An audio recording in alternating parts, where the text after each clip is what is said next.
नमस्कार मित्रांनो, स्वागत आहे तुमचं सगळ्यांचं आपल्या लाडक्या युट्यूब चॅनलमध्ये. तर व्हिडिओवरती नसाल तर व्हिडिओ लाईक करायला विसरू नका आणि चॅनलला सबस्क्राईब करून सोबतचं बेल नोटिफिकेशन ऑन करायला विसरू नका आणि हा व्हिडिओ शेवटपर्यंत नक्की बघा. मंडळी, विश्वाच्या बाबांना समजलं आपल्या जानूचं खरं सत्य. तर विश्वाचे बाबा काढणार आपल्या जानूला चक्क आता घराच्या बाहेर. तर नक्की काय घडतं त्याला संपूर्ण अपडेट जाणून घेऊया. तर मित्रांनो, तुम्ही पाहिलंच असेल की जानू आपली कशा प्रकारे विश्वाच्या घरामध्ये राहत असते, पण विश्वाला देखील आता सत्य माहीत झालेलं असतं की आपलीच मैत्रीण आहे, त्याच्यामुळे हिला कुठे देखील जाऊन द्यायचं नाही आणि हिच्यावरती बारीक लक्ष ठेवणं हे आपलंच काम आहे. कारण की तो जयंत कानिटकर कधी देखील आपल्या जानूला कोणती देखील हानी पोहोचू शकतो. त्याच्यामुळे विश्वाने ठरवलेलं असतं की जानू माझ्या डोळ्यासमोरच राहिली पाहिजे. तर दुसरीकडे आता विश्व ठरवत असतो की मी सईसोबत एंगेजमेंट करून खूप मोठी चूक केली असं त्याला वाटत असतं. त्याच्यामुळे तो ठरवतो की मी आता जानूसोबतच लग्न करेल तर नाहीतर मी कोणासोबत देखील करणार नाही. कारण की विश्वाच्या मनामध्ये अजून देखील आपल्या जानूबाबतच प्रेम असतं, तुम्हाला चांगलंच माहीत आहे. त्याच्यामुळे विश्व ठरवतो की काही जरी झालं ना तरी मी शेवटी जानूला सोडून कुठे देखील जाणार नाही. पण बिचाऱ्या जानूच्या मनात एकच गोष्ट असते की विश्वाने सईसोबत लग्न करावं आणि तिची पूर्णपणे जबाबदारी विश्वानेच घ्यायला हवी आणि त्या दोघांचा देखील खूप सुखामध्ये संसार झाला पाहिजे. तर हे सगळं जानूला वाटत असतं, पण बिचारा विश्वाला वाटत असतं की जानूने त्याच्यासोबत लग्न करावं. कारण की त्या जयंतकडे जर परत जानू गेली तर तिच्या आयुष्याचं नक्कीच वाटोळं होईल परत. त्याच्यामुळे विश्वा ठरवतो की काही जरी झालं ना तरी जानूची पूर्ण जबाबदारी मीच घेणार. तर विश्वाच्या घरच्यांना माहीतच नसतं की आपल्या जानूचं खरं सत्य. कारण की त्यांना माहीतच नसतं की विश्वाची खरी कॉलेजमधली जी मैत्रीण आहे ना तीच ही जानू आहे, हे त्यांना काहीच माहीत नसतं. तर दुसरीकडे सईला देखील याबाबतचं काही सत्य माहीत नसतं. कारण की विश्वाला माहिती आहे जर सईला कळालं तर खूप मोठा पुढे प्रॉब्लेम होऊ शकतो. त्याच्यामुळे विश्वा म्हणतो की जानू तू काळजी करू नको, मी सईला खरं काय सगळं सत्य सांगून टाकतो. तर दुसरीकडे तुम्ही बघतच आहात की कशा प्रकारे आपला सिद्धू हा भावनासाठी किती सारे प्रयत्न करत आहेत. कारण की त्याला वाटत असतं की काही जरी झालं तरी भावनाने शेवटी मला माफ केलं पाहिजे आणि आम्ही परत लग्न करून त्याच घरामध्ये गेलो पाहिजे. कारण की तुम्हाला माहितीच आहे की भावनाने सिद्धूसोबतचा कायमचा संबंध संपवलेला असतो. त्याच्यामुळे सिद्धूला एकच गोष्टीचं टेन्शन असतं की ही बातमी लक्ष्मी काकूंना किंवा घरात कोणाला जर कळाली तर किती मोठा प्रॉब्लेम क्रिएट होईल. कारण की त्यांना वाटेल की भावनाने मला डिवोर्स दिला, पण का दिला, याच्या पाठीमागे काही कारण आहे का नाही, हे सगळं सत्य जोपर्यंत बाहेर उघडकीस येत नाही त्याच्या अगोदरच मला भावनाला काही करून मनवलं पाहिजे आणि तिला घेऊन परत आपल्या घरी गेलं पाहिजे. पण बिचाऱ्या सिद्धूला माहीतच नसतं की भावनावरती ही वेळ आली कोणामुळे. कारण की सिद्धूच्याच घरच्या लोकांनी हे सगळं भावनाला करायला लावलेलं असतं, ते पण फक्त सिद्धूसाठी. पण सिद्धूला वाटत असतं की यार माझं प्रेम आहे ना भावनावरती, मग ती का समजून घेत नाही मला. तुम्ही पाहिलंच की कशा प्रकारे भावना आपल्या सिद्धूचा अपमान करत असते आणि तिला त्याच्या प्रेमाची काहीच जाणीव देखील नसते. पण सिद्धू ज्या प्रकारे दळवी कुटुंबाकडे लक्ष देतोय ना, ज्या प्रकारे तुम्ही पाहिलंच की लक्ष्मीची काळजी घेतोय, त्यांच्या घरातल्या सगळ्याच लोकांसोबत किती हसत खेळत राहतोय, पण त्याच प्रकारे तो स्वतःच्या घरात काहीच लक्ष देत नाही. कारण की तुम्ही पाहिलं असेल की बिचाऱ्या रेणुकाचं काय हाल झालेत. कारण की रेणुकाला वाटत असतं की सिद्धू किती दिवस झालं घरी येत नाही, सिद्धू नेमका गेलाय कुठे. हे सगळं झालं त्या आजीमुळे, तुम्हाला चांगलंच माहीत आहे. पण सिद्धूने स्वतःच्या घरात जास्त लक्ष द्यायचं सोडून तो नको त्या ठिकाणी जास्त लक्ष देतोय. त्याच्यामुळे लोकांना देखील खूप सिद्धूचा राग यायला लागलाय. कारण की सिद्धू ज्या प्रकारे भावनाच्या पाठीमागे भावनाची माफी मागत फिरत आहे ना, हे खूप खूप खूप चुकीचं दाखवलेलं आहे. कारण की ह्या भावनाला काहीच अक्कल नाही, भावना सिद्धूला माफ देखील करत नाही. पुढचा ट्विस्ट ऐकला तर पायाखालची जमीन सरकल. सिद्धू चक्क भावनाला मनवण्यासाठी खूप सारे प्रयत्न करतो आणि शेवटी तो म्हणतो की आता जर तुम्हाला माझ्यासोबत जर राहायचं नसेल ना तर माझा जगूनच फायदा काय. तर सिद्धू चक्क आता आत्महत्या करण्याचा प्रयत्न करतो. म्हणजे सिद्धू चक्क रेल्वेच्या ट्रॅकवरती उभा राहतो आत्महत्या करण्यासाठी. पण आता हे सगळं केल्याच्या नंतर तुम्हाला माहितीच आहे की शेवटी भावनाला सिद्धूला वाचवण्यासाठी जावंच लागतं. कारण की भावना म्हणत असते की माझा आणि तुमचा काहीच संबंध नाही, पण तरी देखील आता भावनाला आपल्या सिद्धूला वाचवण्यासाठी जावंच लागणार आहे. पण या भावनाला देखील कळत नाही यार सिद्धू एवढं त्याच्यावरती प्रेम करतोय तर त्या प्रेमाची तिला जाणीवच राहिली नाही. कारण की तिने उलट आपल्या सिद्धूला चांगल्या प्रकारे समजून घ्यायला हवं होतं आणि सिद्धूला तिने माफ देखील करून टाकायला पाहिजे होतं. आणि पहिली गोष्ट तिची हीच चूक झाली की तिने सिद्धूला आपल्या खरं सत्यच सांगितलं नाही. खरं सत्य तिने जर सिद्धूला सांगितलं तर सिद्धू यावरती काही ना काही सोल्युशन 100% काढणार, तुम्हाला चांगल्याच प्रकारे माहीत आहे.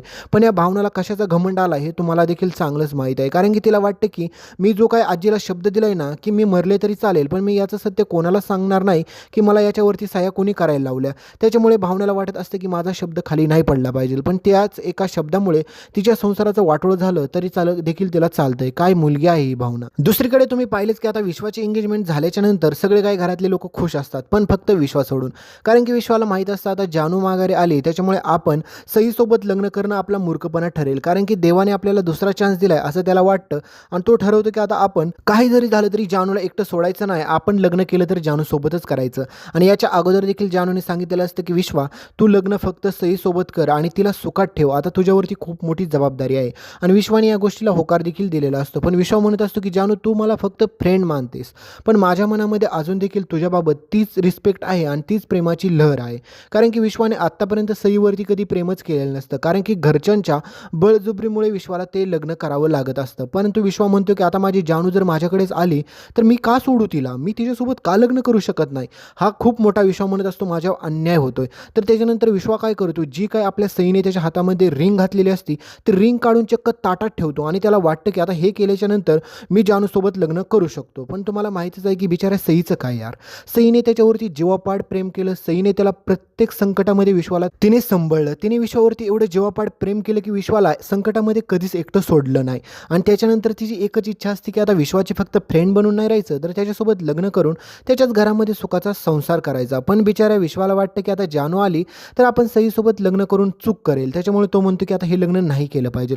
आणि हीच सगळ्यात मोठी विश्वाचा मूर्खपणा ठरतोय. कारण की तुम्हाला माहितीच आहे बिचाऱ्या जानूच्या मनामध्ये त्याच्याबाबत तर तशा काही फिलिंग नाही. कारण की तिला माहितीच आहे की विश्वा आपल्याबाबत जरी फिलिंग असलं तरी तिला माहितीच आहे की जयंतने तिच्यावरती जीवापाड प्रेम केलं आणि जानूने देखील जयंतवरती प्रेम केलं होतं. पण तुम्हाला माहितीच आहे की जयंतने कशाप्रकारे जानूला ट्रीट केलं, कारण की तो माणूस किती खतरनाक आहे हे विश्वाला देखील समजलेलं असतं. त्याच्यामुळे जानू ठरवते की आता ना कोणाच्या प्रेमात पडायचं ना कोणासोबत राहायचं, आता आपल्याला जोपर्यंत इथं राहायचं तोपर्यंत राहायचं आणि त्याच्यानंतर आपल्याला जिकडे रस्ता भेटेल तिकडे निघून जायचं.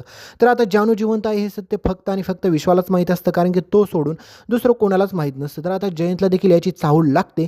त्याला कळतं की त्याची जानू जिवंत आहे. त्याच्यानंतर हा हरामखोर जयंत ठरवतो की आपण तिला शोधून काढलं पाहिजे, नाही तर आपण जर तिला शोधलं नाही तर हा विश्वाला जर ती सापडली तर हा विश्वा काही देखील करू शकतो. कारण की जयंतला असं वाटत असतं की याच्या अगोदर देखील जानूसोबत जे काही झालं, म्हणजे जानू आपल्यापासून गायब झाली, या सगळ्याच्या पाठीमागे विश्वाचाच हात आहे. कारण की विश्वाने तिच्यासोबत मैत्री केलेली जयंतला आवडत नसतं. पण आता हे सगळं झाल्याच्या नंतर मित्रांनो काहीच फायदा नाही. तर फायनली आता ह्या सगळ्या गोष्टीचं सत्य विश्वाच्या बाबांना कळतं, म्हणजे जे व्हायला नको तेच कळतं. त्यांना कळतं की मुळात ह्या मुलीचं नाव तनू नाहीच आहे. कारण की ते कळाल्याच्या नंतर त्यांच्या पायाखालची पहिली जमीन सरकते. कारण की हे सगळं दुसरीकडून नाही सत्य कळत, कारण की स्वतः विश्वास तनूला आपल्या जानू नावाने बोलवतो, म्हणतो की जानू प्लीज इकडे ये ना. हे ऐकल्याच्या नंतर विश्वाच्या बाबांच्या पायाखालची जमीन सरकते. विश्वाचे बाबा म्हणतात की काय बोलला तू विश्वा, परत बोल. आणि त्याच वेळेस मात्र त्यांच्यासमोर सगळी खोल उघडकीस येते. कारण की त्यांना कळतं की हिचं नाव जानू आहे आणि ती कुठून आली, काय आली, कसं आली, सगळ्याचं सत्य आता विश्वाचे बाबा सगळ्यांसमोर उघडकीस घेऊन येतात. की विश्वाच्या बाबांना कधी देखील आवडणार नाही की लक्ष्मीची मुलगी त्यांच्याच घरामध्ये राहते. कारण की तुम्ही पाहिलंच की विश्वाच्या बाबांनी कशाप्रकारे लक्ष्मीची मदत करण्याचा प्रयत्न केला.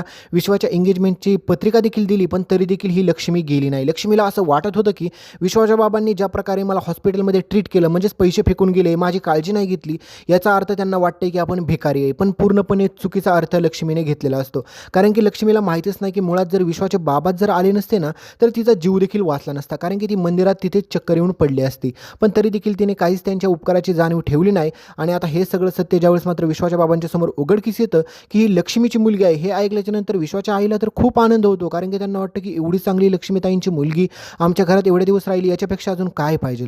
पण सगळ्यात भयानक गोष्टी तेव्हाच घडते. विश्वाच्या बाबांना हे सत्य कळतं. त्यामुळे आता विश्वाच्या बाबा एवढे चिडतात आणि म्हणतात की तुझी एवढी हिंमत, तू आमच्यापासून एवढं मोठं सत्य लपून ठेवलं. आणि त्याच वेळेस मात्र जानूला देखील कळतं की विश्वाचे बाबा हेच तिचे खरे सख्खे मामा आहेत. आणि त्यावेळेस मात्र तिच्या देखील पायाखालची जमीन सरकते आणि तिला त्याच वेळेस कळतं की आपल्या आईने आत्तापर्यंत आपल्यापासून एवढं मोठं सत्य का लपवून ठेवलं होतं. तर मित्रांनो तुम्हाला काय वाटते, विश्वाच्या बाबांना हे सत्य कळाल्याच्या नंतर विश्वाचे बाबा आपल्या जानूला घराच्या काढतील का काय, हे कमेंटमध्ये सांगायला विसरू नका. आणि इथपर्यंत व्हिडिओ पाहिला असेल तर चॅनलला सबस्क्राईब करायला देखील विसरू नका. धन्यवाद. तर मित्रांनो हा आहे मुस्टॅकचा ओशियन फेस वॉश. तर तुम्ही आपल्या व्हिडिओच्या डिस्क्रिप्शनमधून त्याला खरेदी करू शकता. तर नक्की खरेदी करा. हा खूप मस्त असा ओशियन फेस वॉश आहे, तर नक्की एकदा ट्राय करा.